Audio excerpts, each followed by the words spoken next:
Hey everyone, it's John back with another video, and weird things are happening in the world of the anti-guru.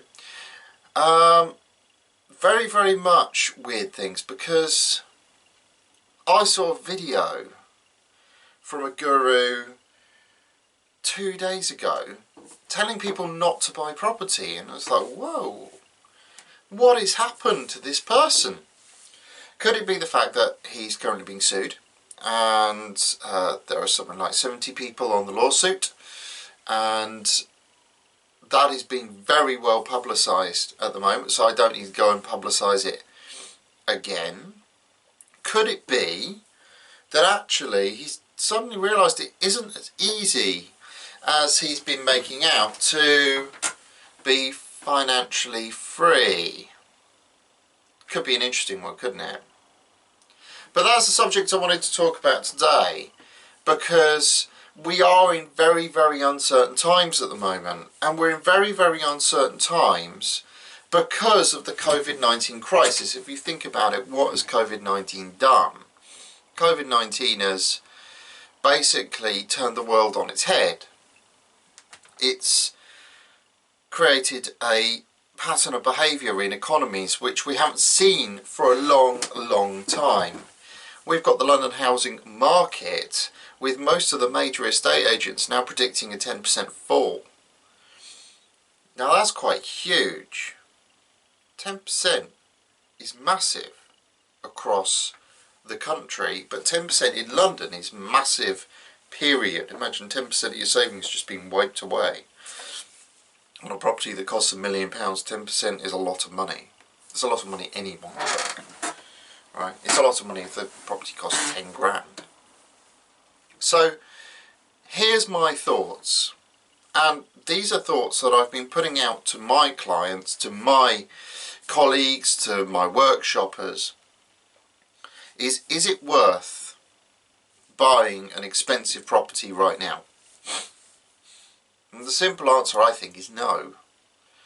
I think the issue that you have buying an expensive property right now, and don't get me wrong, we've been looking at expensive properties. That's part of what we do at Heritage England. But that's one of our development companies. But is it worth buying expensive properties right now? I'm not entirely sure that it is.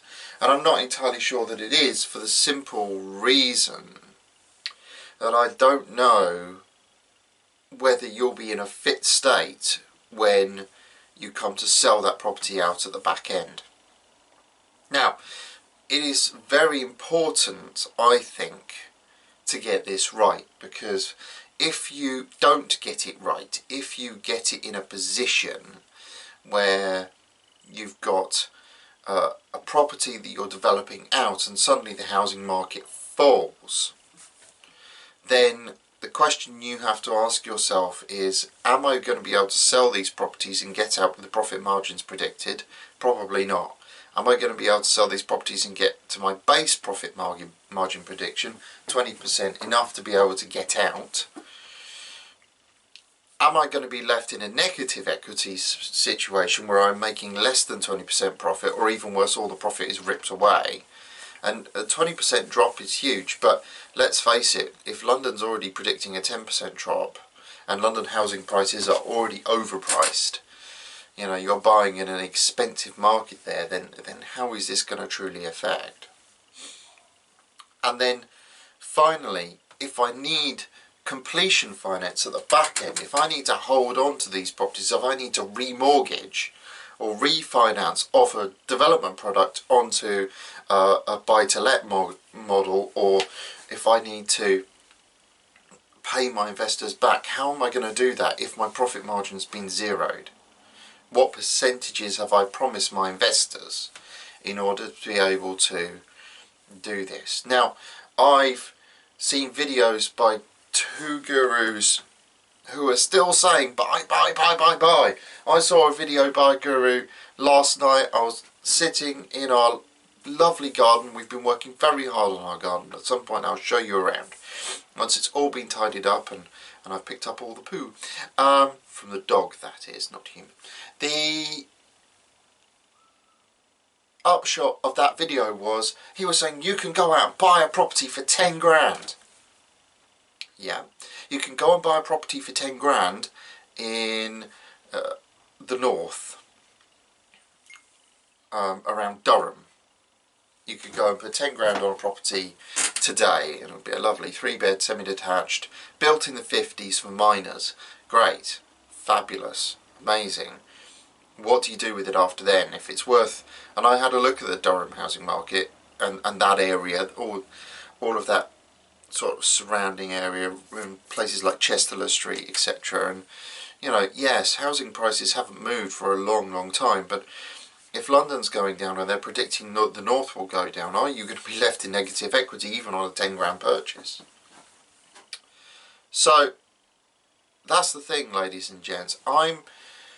At this point in time, I'm advising clients to carefully consider their purchases. To carefully do the numbers, and to do the numbers twice. Do the numbers based on medium case, because best case is way out in fairyland. That's dust as far as I'm concerned. To do best case and then do worst case. Now there are some really good resources out there at the moment. You've got the Bank of England doing constant updates on where the economy is. They're predicting a 10% drop. You've got major estate agencies like Knight Frank and Savills publishing updates on a monthly basis on what the mortgage market is doing. Then you've got the valuers. Now we have had reports that valuers are applying a drop. One of our clients who works in Hertfordshire, and hello to you if you're watching this video, yes, I'm talking about you. One of our clients in Hertfordshire has been reporting a 10% drop across his entire portfolio, but that's a portfolio of quite a substantial margin. I mean, that's a big old portfolio. A 10% reval drop across the entire portfolio is huge, right? So this thing is very real. It's affecting people across the country. So, and here's the thing, anti-guru people, don't believe the hype. Do not believe the hype. Please, absolutely focus on what real world experts, real world intelligence is saying to you. Remember the R in our victory model, the R stands for reality, the reality of the situation. Ask yourself, am I going to get out what I put in at the back end of this deal? And if the answer's no, don't do the deal, or postpone it, or do it on subject to planning. Do it on a lease option, right? And make sure the option value is well negotiated. But don't go and buy property and burn your money now, because we don't know what the mortgage market is going to be doing. It could go up, it could go down, it could go sideways, it could turn into a spiral. You don't know, because we don't know what the after effects of COVID-19 are going to look like. You know the government is already worried about them, because they're talking about foreshortening the furloughing packages to July. They were talking about December. Just my thoughts for the day. If you've liked this video, you want more, you can absolutely like, you can subscribe, you can comment. If you want a video, if you want us to cover something, and we've got a lot to cover over the next few weeks of lockdown here in the UK, before we go back to normal and I reduce my recording times accordingly. But absolutely, if you've got things you want us to cover, then please drop a comment and give us a shout as to what you want us to cover on the next video. I've been John McDermott. This has been our Anti-Guru. It's been a bit of a rant about the mortgage market, but an important one to have. Have a great, safe working day, and I will see you on the next one.